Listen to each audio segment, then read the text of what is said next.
This is Exalted Red Veil Operative Victoria recording my first pre-assignment report.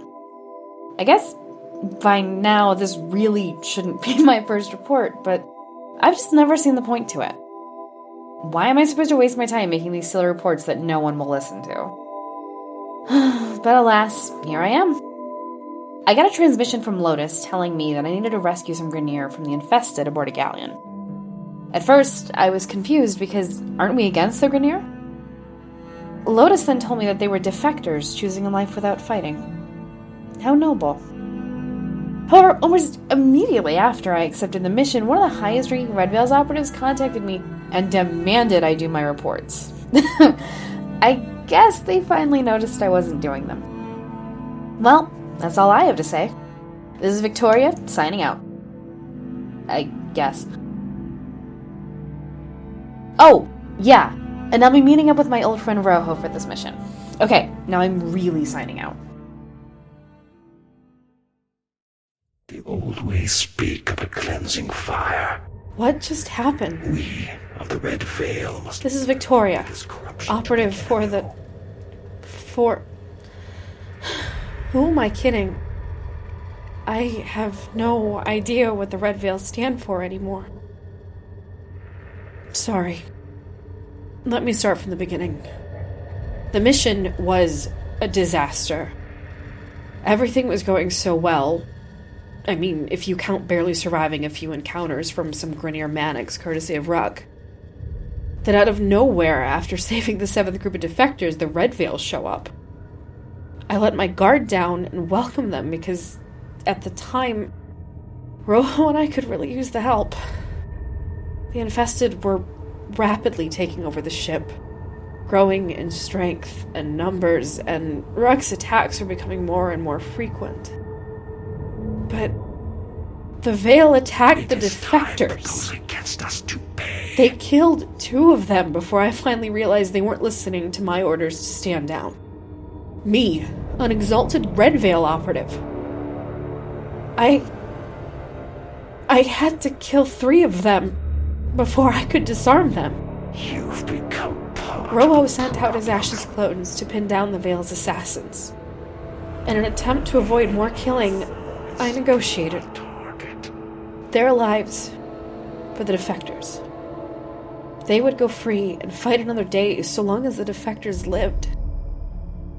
He just laughed at me. Said his orders are to stop the defectors from going free by any means necessary. Free to sacrifice. Then he said the most bizarre thing. He said, and I quote, "I can't. You know what happens if you fail a mission." It is time for those against us to pay. What is that supposed to mean? It was clear they wouldn't back down, so I offered them a deal. They would get 1 prisoner, so long as they were not to be harmed. This way, they wouldn't technically fail their mission because they are preventing this defector from going free. After agreeing with the others, he made the deal. Thank the Void he did, because I'm not sure how much longer Rojo could keep the Infested back. It was actually very impressive, I must say. Just like the good old days. Once we got the last survivors to safety with the aid of the Veil, I turned to the surviving defector and painfully asked if there was a volunteer that would go as the Red Veil's prisoner, so that the others would go free. One volunteer stepped forward and asked if he would be safe. I assured him he would. And then the Veil took him away. For an exalted operative, I seem to be out of the loop. I'm gonna see one of the relay grandmasters of the Veil with Rojo tomorrow. Maybe he'll have some answers. I have a choice to make. A choice to stay with the Veil and break my morals. You are Every code that fire. makes me who I am. You are respected. Or leave them to follow my heart and fight for those who can't, or in this case won't. The defectors that are choosing a life of peace. Rojo and I went to see the Grandmaster today, and I couldn't believe my eyes. The defector, who I promised would be safe, is being tortured.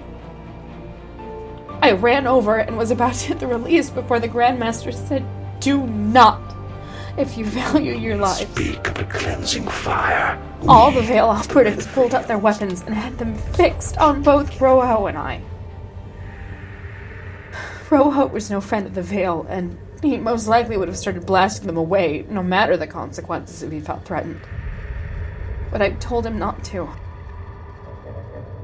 I pleaded for the Cavor to be set free at once, but the Grandmaster said he had important information. I found that very hard to believe. If you ask me, the Grandmaster was enjoying it. After that, he told me to leave at once and think upon my mistakes. I shouldn't have given over the prisoner in the first place. I should have known something was going to happen. Rojo warned me that the Arbiters had reports that Red Veil operatives were attacking defectors, but I just brushed it off as Axis propaganda. I was wrong. I can still hear the defectors' screams.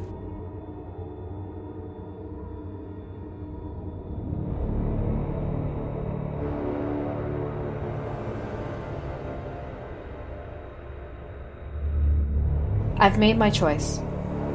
Today, Rojo is going to plead my case to the Arbiters of Hexus. And hopefully, with a little luck, they will take me in as one of their own. Because leaving the Veil means they'll be hunting me, and I don't know where the Steel Meridian's loyalties lie. Whether it be with one operative, me, or a longtime ally of theirs, the Red Veil. Either way, I'll need someone backing me. I didn't join the Arbiters at first because they seemed overzealous. But now, everything isn't so black and white.